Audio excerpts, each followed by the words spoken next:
Magandang gabi, magandang araw po sa inyong lahat. Mayroon bang taong nakakita sa Diyos? Ang sabi po sa Juan 1:18, walang taong nakakita kailanman sa Diyos. Ang sabi sa sulat ni Juan, walang taong nakakita kailanman sa Diyos. Mayroon bang taong nakakita sa Diyos? Dependido po. Ang sabi, walang taong nakakita kailanman sa Diyos. Pero wala nga ba talagang taong nakakita sa Diyos? Ang ating Panginoong Hesus po ba ay tao? Kung siya ay tao, ibig sabihin, hindi niya nakita ang Diyos. Kasi kung nakita niya ang Diyos, lalabas, hindi ito totoo.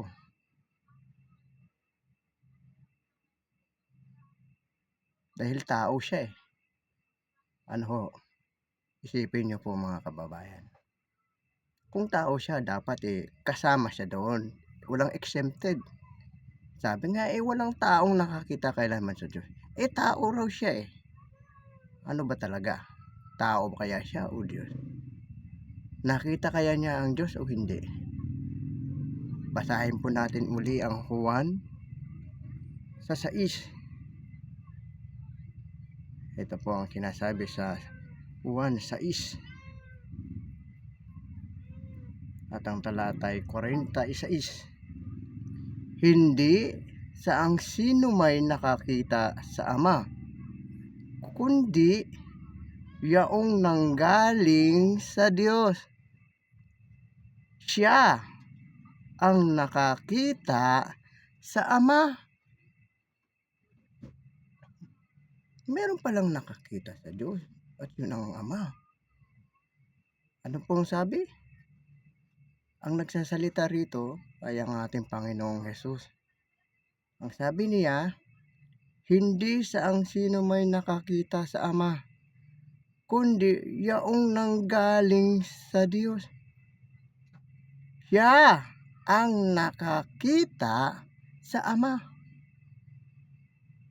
Ang tanong, sino ho ba itong nakakita sa Ama? Na kung saan siya ay nanggaling sa Diyos. Ang nakakita sa Ama, yung nanggaling sa Diyos. Basahin po natin ang Juan 1:18. Atin pong basahin uli ang Juan 1:18. Walang taong nakakita kailanman sa Diyos. Sino? Ang bugtong na anak na nasa sinapupunan ng Ama, siya ang nagpakilala sa Kanya. Sa talatang ating nabasa, wala palang taong nakakita kailanman sa Diyos. Sa Juan 6:46 na ating nabasa, ang sabi, hindi sa ang sino may nakakita sa Ama, kundi yung nanggaling sa Diyos. Siya ang nakakita sa Ama. Sino yun? Hindi ba si Kristo yun? Di ba yun si Jesus na siyang Kristo? Kung nakita niya ang Ama, ibig sabihin, Diyos siya. Bakit po? Siya ang bugtong na Diyos. Anak siya ng Diyos.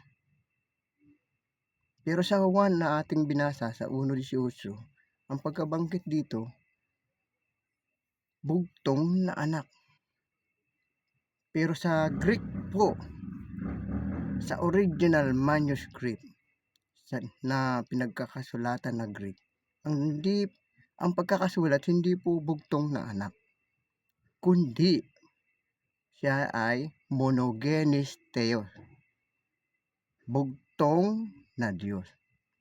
Monogenes theos, bugtong na Diyos. Kaya tama ang sinabi niya sa Juan 6:46. Siya ang nakakita sa Ama. Ang tanong, galing ba siya sa Diyos? para makita niya talaga ang Ama, dapat galing siya sa Diyos. Basahin pa rin natin ang Juan 13:3. Ito ang pagkakabasa natin, ang ating mababasa. So, Juan 13 at 3. Basa tayo. Si Jesus, sa pagkatalastas na ibinigay na ng Ama ang lahat ng mga bagay sa kanyang mga kamay, at siya'y nanggaling sa Diyos at sa Diyos din paroroon. Saktong-sakto, tamang-tama. Galing pala talaga siya sa Diyos. Kaya tama lang na siya ang nakakita sa Ama. O ibig sabihin, hindi siya tao. Dahil ang pagkapahayag, walang taong nakakita kailanman sa Diyos. Diyos pala talaga siya. Diyos siya. Dahil kung hindi siya Diyos, wala na. Mababaliwala yung kasulatan. Masisira.